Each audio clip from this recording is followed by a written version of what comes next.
Greetings, everyone. This is Stuart Ake with the Grateful Dead book review. I'm honored and excited to be with Michael McClure, the brains and brawn behind the Guess the Year podcast. Michael, thanks for joining me. So happy to be here, Stu. Really appreciate it. Fantastic. Hey, so for those who are unfamiliar, can you paint a picture of the format? Like, how does the program work? Okay, so it's a podcast, and I have four guests on, contestants, I'm sorry, and they hear a small snippet of a Grateful Dead song, anywhere from 30 to 90 seconds. And the song is chosen by a Deadhead who, for some reason, has been chosen to curate the set list that the contestants hear.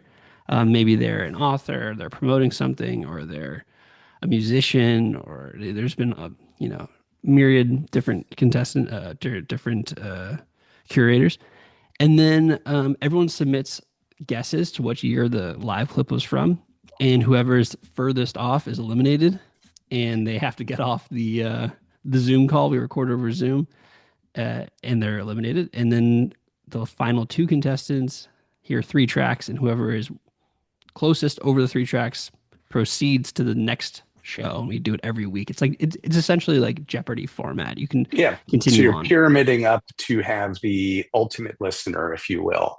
Yeah, the Ken Jennings, we're looking for them. The Ken Jennings of dreadful great listening skills. It's 1975 with the only four options available from there. So, hey, thanks for kind of setting the stage for that. It's a really fun, engaging listen, and you hear songs in a different way. So, for those who have not had the opportunity to explore it, highly recommended. So, hey, so what was the origin story? Like, how did all of this come about with Guess the Year?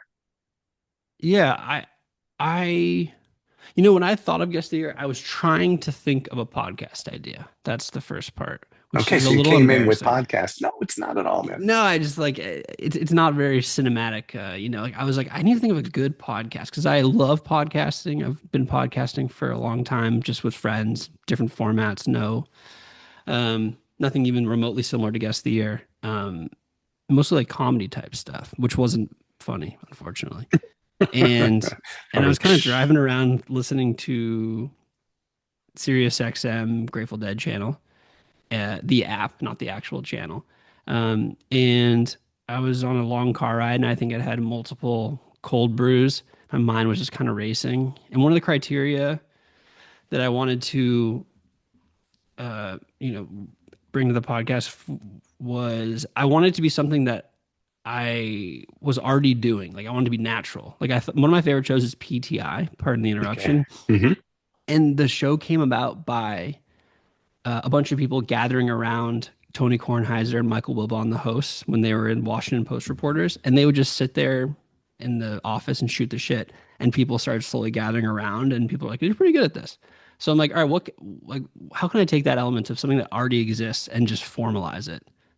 Put it on the air for on ESPN or put it on a podcast." And I'd spent the last several years just driving around guessing the years of Grateful Dead live tracks. I knew it wasn't original. I knew people had been doing this long before I was born. I'm 34, so I was born 4 years before Jerry died. So I'm a relative newcomer to the Deadhead verse. And so I was like, how could I make that work for audio? And I kind of figured out the format where I moderated and said people's names so you didn't have to remember everyone because four or Hmm. five participants is too many Yep. to It's keep track with the of, right? voices. Yeah. Yeah, that's kind of solving all little problems like that. And then I thought of the concept, put it on Reddit, and I said, looking for contestants. I was looking for five contestants. I got five emails, and that was it. We recorded the first show, and within like a few months, it had caught on. And was there a specific thing that clicked or somebody who said, yeah, you have to do this? Or was this kind of, you sitting in kind of working in a silo and building this format, if you will? Yeah, that's a great question. I didn't tell anyone I was doing it before I did it because I find I'm so easily influenced whether it be positive feedback or negative feedback. If someone's like, that's the best idea ever, or if they're like, oh, that's a good idea, kind of like tepid, kind of, that would have influenced me negatively. Also, I find that when you talk about something, you're killing it. It's something you're about it that just kind of kills it a little bit. You're almost Okay. realizing the reward by talking about it that you would have otherwise gotten by boring it out. And yeah, I did not tell anyone. I just did the first step. I told my girlfriend at the time, now my wife, that like we lived in this one bedroom apartment in LA, and I'm like, I need the bedroom for an hour. But she was the only one that knew it, and I just did it. And the enthusiasm of the contestants, and more than the enthusiasm, how everyone just slipped into the game. You can go back and listen to the first episode. It's totally half baked in a lot of ways, and the audio quality is trash, and my hosting is not good, and there's a lot of problems. But everyone knows how to play the game just by me explaining it really quick. Everyone just slipped right into the game, and I was like, oh, it felt very natural, and that made it feel like there was staying power. And then, so you do the episode, and what we're doing right here is often is the central focus is about books, and then Okay. writing, editing is everything because you're Right. honing, honing, honing. So you've got to edit all of this audio so that it flows. Can you kind of work through that process from a storytelling element of how to tell the story through editing? Right up my alley, Stu. Yeah. So I moved to LA to become a screenwriter, and it didn't really work out. I did some rewrites, which I was lucky to be able to do. I got a manager, but I'm not you can't look me up on IMDb. But as I learned to be a screenwriter, I became very familiar and even adherent to structural story structure, like classic story structure. When I go to movies and it doesn't have classic story structure, every other element must be like perfect for it to work, right? Like Okay. if you're gonna have David Lynch type stories that are kind of avant-garde and sprawling, and Hmm. you better be a David Lynch style director. Otherwise, you should be fighting to keep the person's attention. And Understood. in screenwriting, especially because you sell a screenplay, and screenplays are so dull. They're the worst. They're not meant for enjoyment. They're meant for the director to go off. So you really have to make sure that you're keeping the reader's attention, especially for an unheralded screenwriter like myself. So that's the mentality I took to Guess the Year. I never took the audience's attention for granted, and I sculpted the structure of the show accordingly, where it's fast paced. Um, I there's increasing tension, so to speak, like because um, as the show goes on, like people get eliminated and they're bummed, and the further they get to winning, the closer they get to winning, and when they get eliminated, they're even more bummed. Um, And also, I didn't assume that people would care about the contestants, right? These are random people they don't know. So how do you make people care about contestants by putting them in action, making them guess, making them explain their guesses before they reveal anything about their personal lives? If you look again, going back to Jeopardy, Jeopardy doesn't introduce the characters until when you come back from the commercial break, right? Because after the viewers already made up their mind about the character based on how they click the buzzer, whether it's annoying or whether they're stupid because they got some $200 question wrong. Question And wrong. Hmm. yeah, right. So I'm like, okay, so these are all elements, but what gets people into the theaters, movie theaters, again, going back to just drill this metaphor, is the concept of the movie. But what makes them tell their friend ends up being the characters. And that's true for Guess the Year too. Guessing Years is a good carrot, and we dive right into it. The show begins with Grateful Dead music. So I'm like, all right, well, at least people listen to the first 60 seconds because there's Grateful Dead music and they're Deadheads. But what ends up happening is they become enamored with the characters, the contestants, to some degree me, but like more so in like an Alex Trebek way, where everyone likes Alex Trebek, but they, he's not vital for the show. It's just who people wreck, a familiar face. To answer your question, editing, I adhere to that same philosophy of if basically if someone the first time I didn't edit anything for a while, And then Hmm. this guy came on and he was like a convict and he was talking about his time in jail for like 20 minutes. And I was like, I really want people to finish every episode. I want them to know that I'm not going to let people go on crazy tangents. So I cut it down. And then I kind of became drunk with power. And if people, whatever, went off on 20-minute tangents, which happened, I cut it down to 8 minutes or 7 minutes. And there'd also be lots of asides. People, in to frame it in a positive light, people would become friends over the course of the show, and people would just start bullshitting on the Zoom, which is awesome.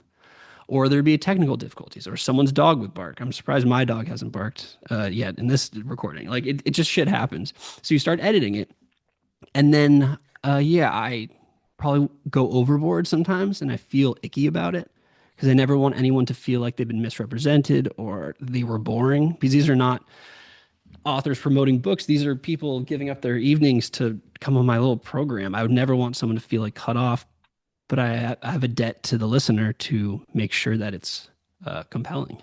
You have to serve the show, right? And as people go on tangents, if it's not serving the format or if it's not serving the songs in question, that can go. And I think you've done a really good job with it. It's interesting how when you've talked about how people like they look for the double drummers. Is it can I hear Billy and Mickey?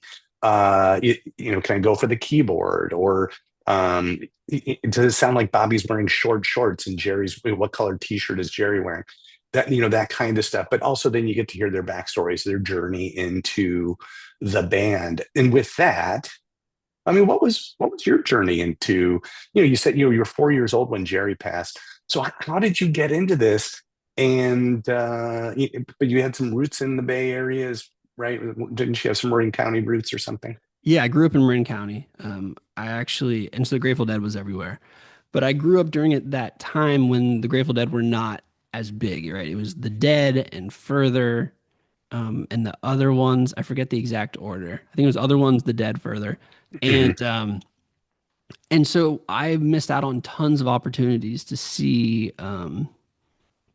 I lived pretty close to Terrapin Station, Phil's Yeah. old club, and Sweetwater, Bobby's old club. And I just didn't, I was aware of the music. I knew maybe 10 songs. I thought that made me a deadhead, and I didn't realize that, it goes much But there's deeper. some people who are a little bit kooky. Yes, yeah, but also it wasn't my priority. My priority was hanging out in parking lots and chasing girls and chasing parties and playing sports and playing video games. Like I meet these deadheads who come on the show who are 17, 16, a 14-year-old, and they're all more worldly and musical and intelligent than I was when I was that age.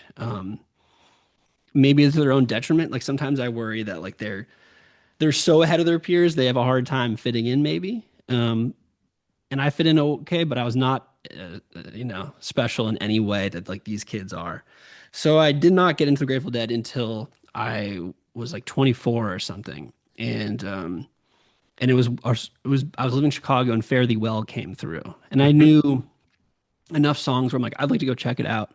So I went with my friends and we kind of didn't sit in our real seats and we walked out into the bowl of Soldier Field right as Phil was breaking the box of rain. It was like opening song of the Friday of Fare Thee Well. Or And the 3 nights in Chicago, of the 3 nights in Chicago, correct. Yeah. After the 2 nights in Santa Clara. Santa Clara. Yeah. Yeah. And that was the last song that the Dead played of the last show, of the last Grateful Dead show. So they, brought it back for the first song at Soldier Field. And everyone did what they do at Dead shows. I mean, what I so many have described so well. It's just like this amoeba, this life force takes over, and everyone's dancing, and no one is filming, and everyone's just living the moment in a way that's just like completely infectious. And then from that moment, I was like, all right, I get it. And I have been listening to the Dead ever since. Oddly enough, right afterwards, I just listened to those shows like for a long time, months of just listening to those 5 shows, bootlegs of them, because I wanted to relive it. And then I gradually found my way to Dead and Company and The Grateful Dead. Wow. Well, thank you for kind of sharing your origin story with that.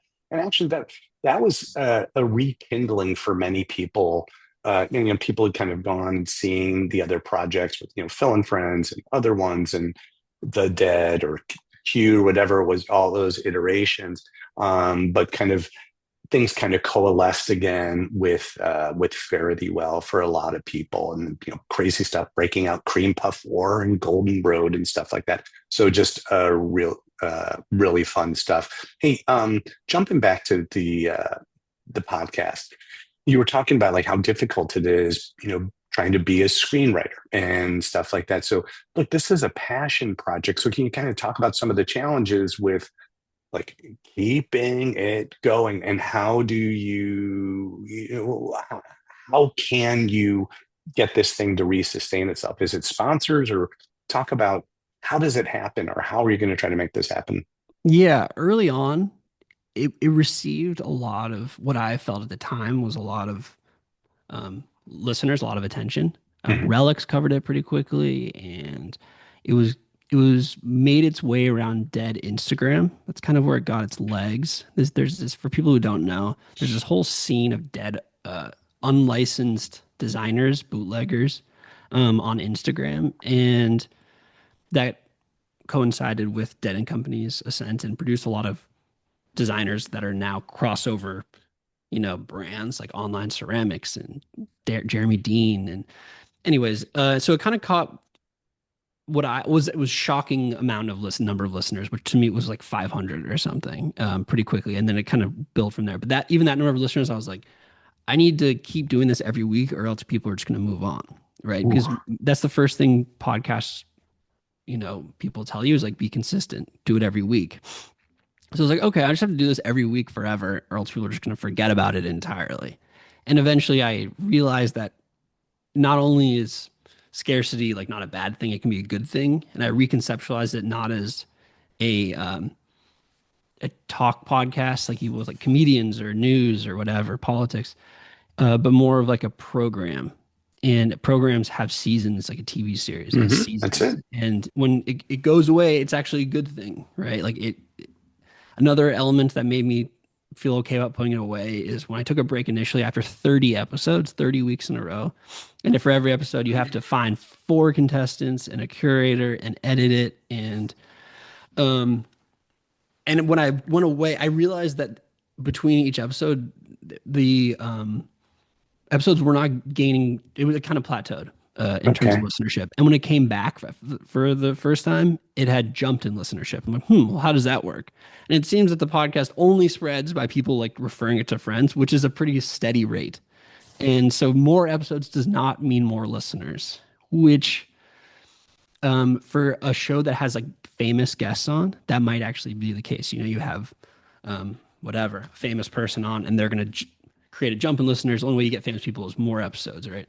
But that was not the case for Guest of the Year, which does not have famous people on. So that's was kind of just fear. I wish that, fear of like losing what I had built.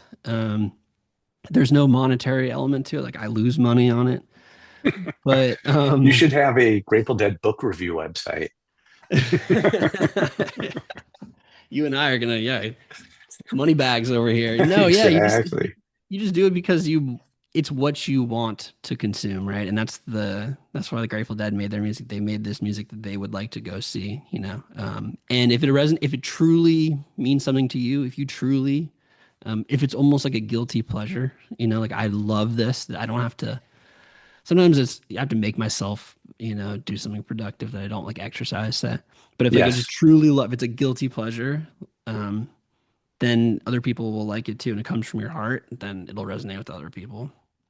Yeah, I think you could also think about it in terms of the season. It's like a band putting out an album, right? You take a break, it's a new batch of songs that come out. You have time to reflect. And I think it was very apropos talking about different seasons of X TV show, because you have a chance to kind of breathe, reflect, refine, or not, but you just get to Mhm. recharge the batteries, and more people get to discover it.